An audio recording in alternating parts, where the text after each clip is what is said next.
Give yourself permission to change your mind when something no longer serves you. Nedra Glover Tawwab. The deep convictions we hold in our hearts are sometimes like an old, threadbare coat. Once a perfect fit, once shielding us through countless bitter winters. Yet over time, it becomes tight, rough, and leaves us struggling to breathe. And yet, we cling to it, simply because it feels familiar and warm. We fear change, not because change itself is terrifying, but because it forces us to face the truth that an older version of ourselves no longer fits. And that very moment of acknowledgement becomes a quiet crack in our once solid sense of self. Allowing yourself to change your thinking is not a sign of weakness, but a form of graceful, refined growth. It is like a tree quietly shedding its leaves when winter knocks at the door, not because it has failed to stay green, but because it understands that the cycle of life demands an elegant release. The thoughts that once felt right for us in the past do not have to keep ruling the present. As we grow, as our experiences deepen and our awareness sharpens, updating our worldview is not a betrayal of ourselves. It is the truest way to stay faithful to our own evolving journey. The real danger lies not in changing your mind, but in stubbornly defending what has become outdated, all to cling to a false sense of safety. A flexible mind is like flowing water. It does not resist the shape of the vessel that holds it, but gracefully adjusts so it can keep moving. And it is in that very softness that water becomes irresistibly powerful. When you allow yourself to change, you are giving yourself the most precious gift, the freedom to live more authentically in the present. You are no longer trapped by outdated definitions of who you are, and you begin to see new possibilities, doors you once never dared to open. That is not losing your identity, it is expanding it in the most radiant way. Do not be afraid when one day you realize your thinking has shifted. That is not a sign of instability, but living proof that you are evolving. And in the journey of being human, perhaps nothing is more beautiful than daring to change, so we can become a version of ourselves that feels truer and more complete. Don't fear slow progress, only fear standing still. Chinese proverb. There is a quiet worry that often slips into the human mind, the fear of being left behind. We watch others surge forward like arrows slicing through the wind, then look back at ourselves, moving slowly, heavily, as if wading through an invisible swamp. From there, we begin to doubt our own pace, as though slowness itself were a form of failure. But in truth, speed has never been an honest measure of growth. What is truly frightening is not moving slowly, but standing still while pretending we are still advancing.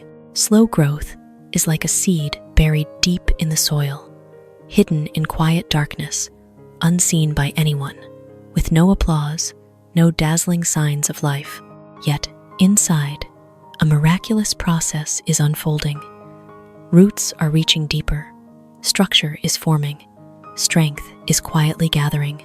In contrast, standing still is like an artificial tree that looks sturdy on the outside, but is hollow within. No growth, no movement, only a stillness that tricks us into feeling safe. The danger of not moving forward lies in how skillfully it disguises itself. You stay busy, you keep thinking, you keep planning, yet no real action ever takes place. It is motion in disguise, where the mind cleverly creates the illusion of progress to soothe the fear of change. And then time passes. No longer a nourishing flow, but something that quietly wears us down.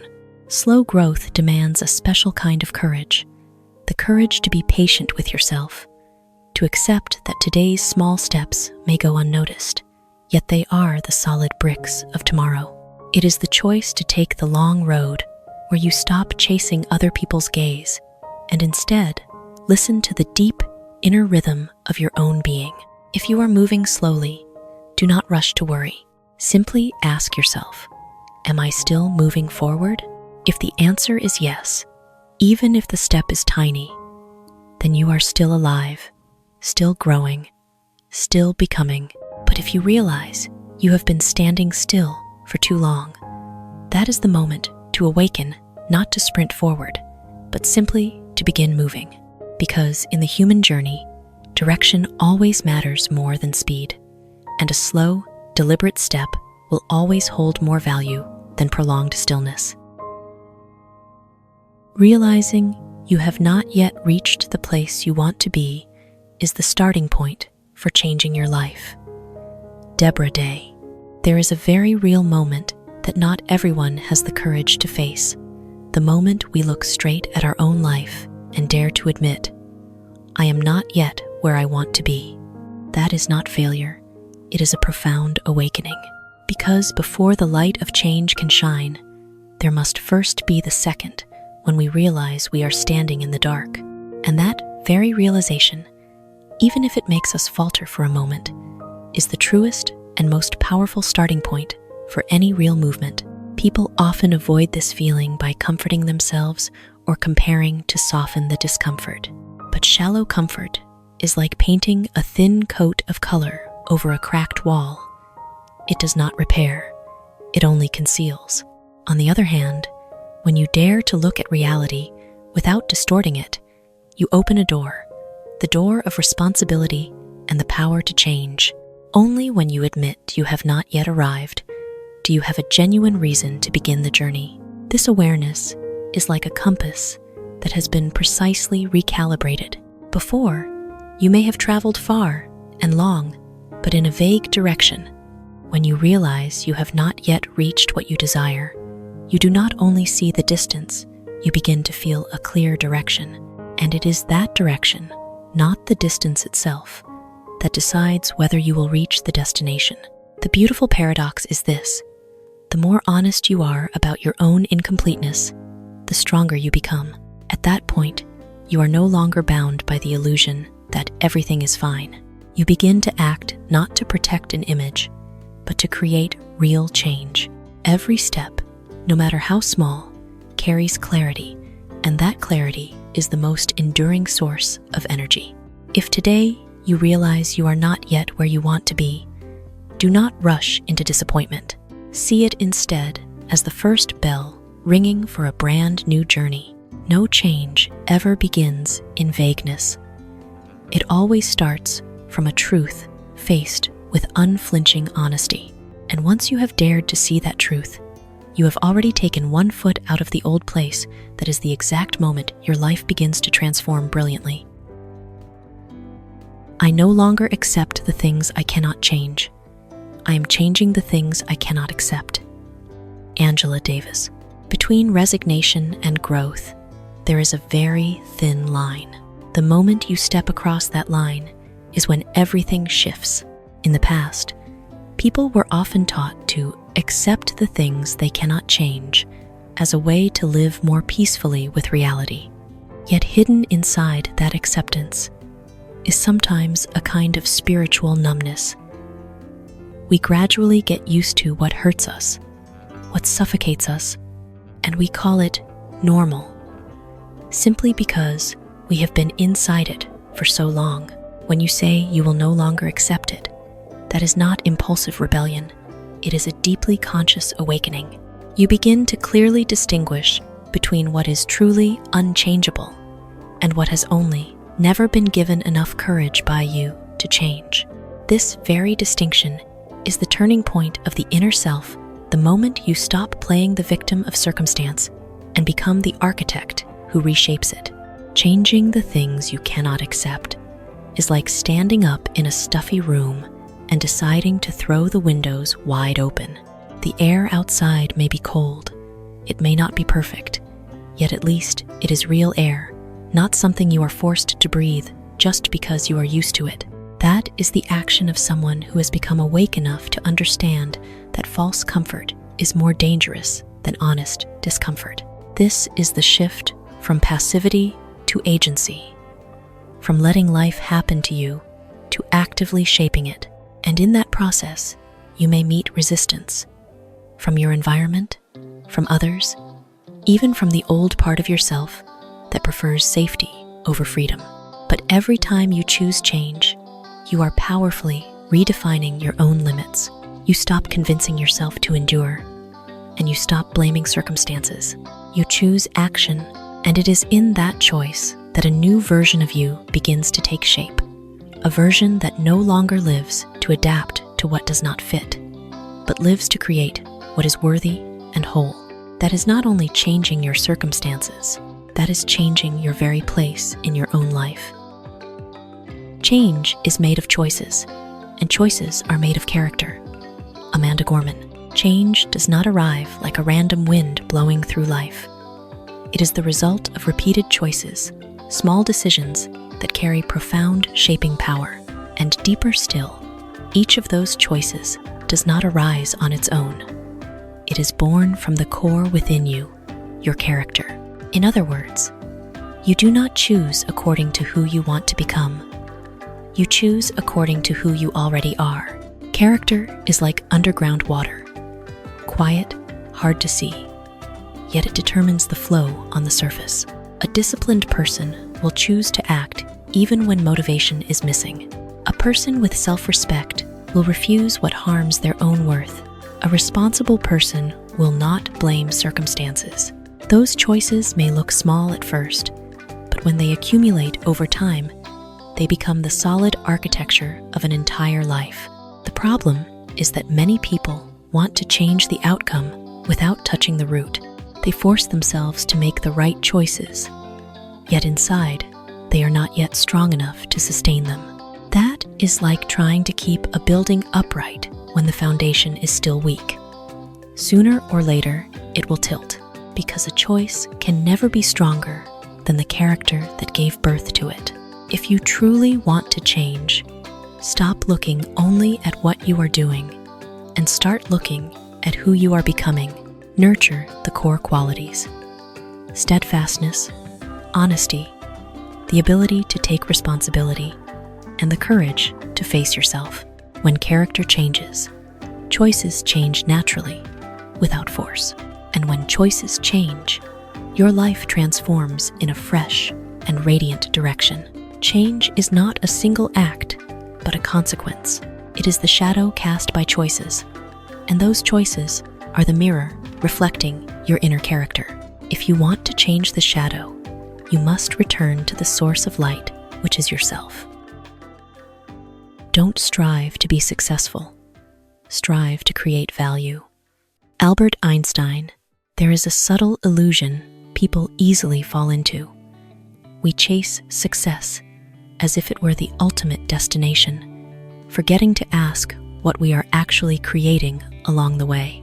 Success, when separated from value, is like a magnificent building with empty rooms, beautiful to look at, yet unable to nourish anyone, not even the one who built it.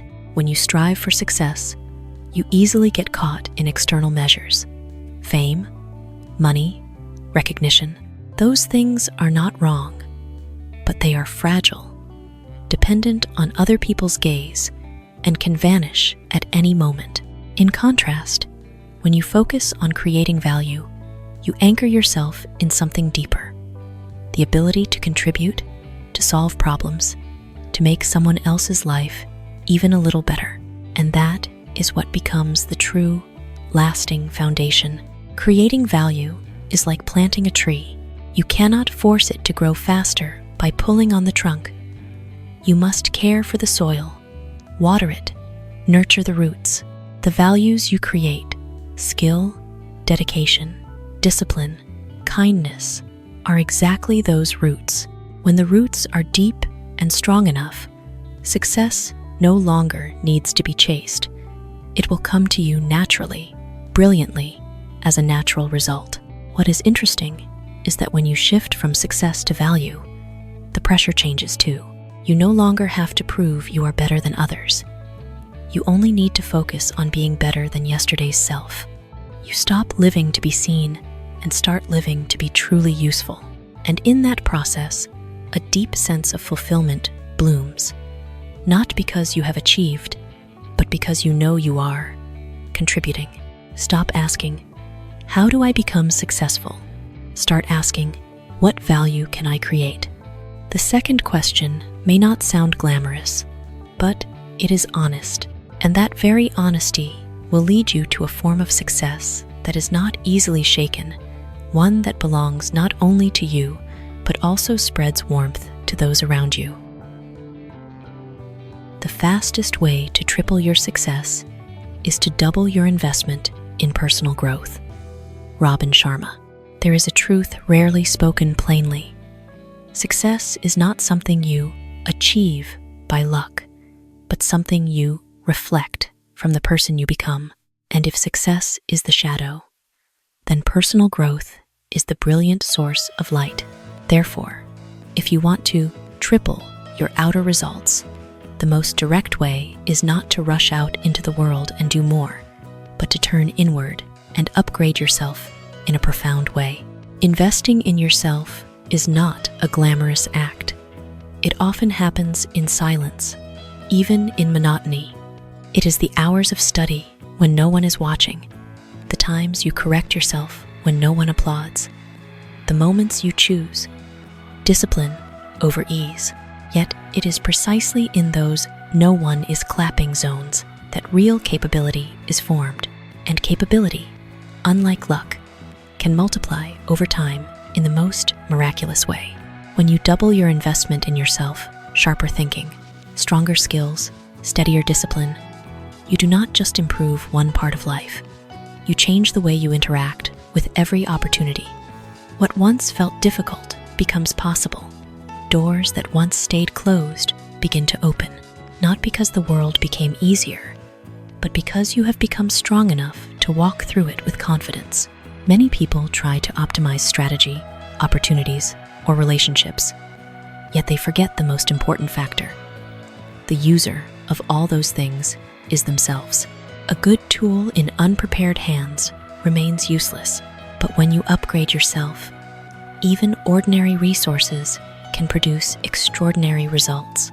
An athlete cannot perform better simply by playing more matches. They must return to training to improve endurance, technique, and mindset. Life works the same way. The outer playing field is only the test. True development always happens in the quiet backstage. If you want to accelerate success, stop looking only outward for more opportunities. Look inside and ask, have I invested enough in myself yet? Because when you become twice as good, the world will respond to you not only twice as much, but sometimes in ways you never imagined. And that is when tripling success stops being a slogan and becomes a beautiful, inevitable outcome. Always give your best and enjoy the work, because I think that's how you'll be more successful. You have to choose to do that. Simone Biles. Success does not come only from what you do, but from how fully you show up in the work itself. Giving your best may sound like a familiar slogan, yet its essence is not about pushing yourself to exhaustion. It is about placing your whole mind, energy, and honesty into every action. It is the state where you do not just finish something, but make it worthy of the time you spent and the person you are becoming. But if effort lacks enjoyment, the work slowly turns into a silent burden. You may keep moving forward, yet with a tired mind and an exhausted heart. On the other hand, when you learn to enjoy the work, not by waiting for it to become perfect, but by finding meaning in the process itself, then every workday stops being a drain and becomes gentle nourishment. You stop counting the passing time and begin to feel you are truly living in each moment. That is not a random emotion. It is a conscious choice. You may not always love the work, but you can choose how you approach it. Choose seriousness over carelessness. Choose focus over distraction.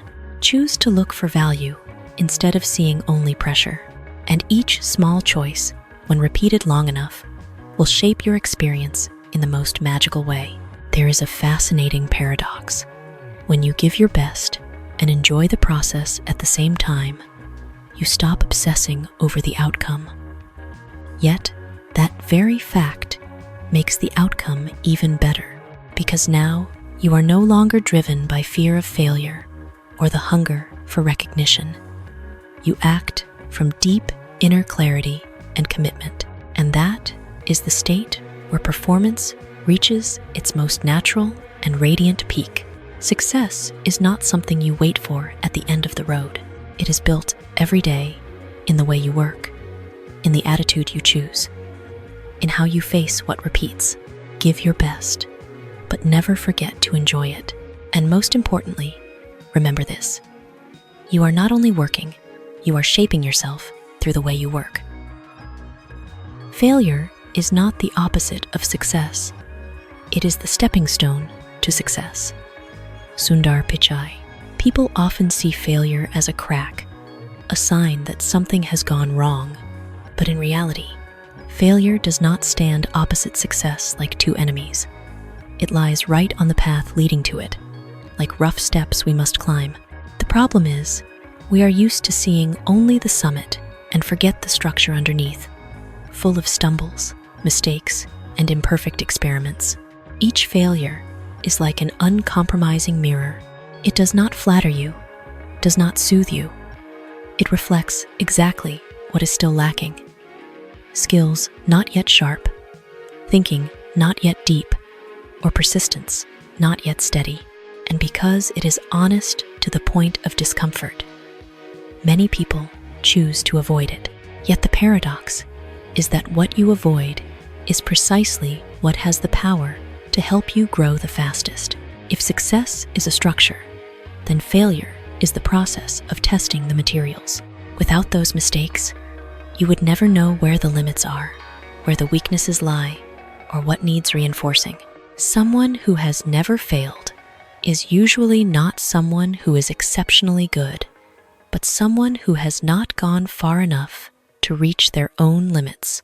And when limits have not been reached, potential has not been fully unlocked. What matters is not whether you fail, because that is almost certain, but how you digest it.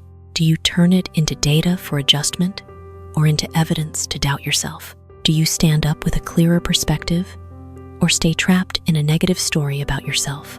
It is exactly how you interpret failure that determines its value. The journey to success is like climbing a mountain in thick fog. You cannot see the entire path. You will slip. You will lose direction. But each time you stumble, if you are awake enough to learn from it, you are recalibrating your steps. And over time, those steps become steadier, more precise, not because you avoided failure, but because you learned to use it as a powerful source of energy. Do not see failure as the end of the sentence. It is a comma, a necessary pause, so you can adjust before continuing your story. And when you understand that, you will no longer fear failure.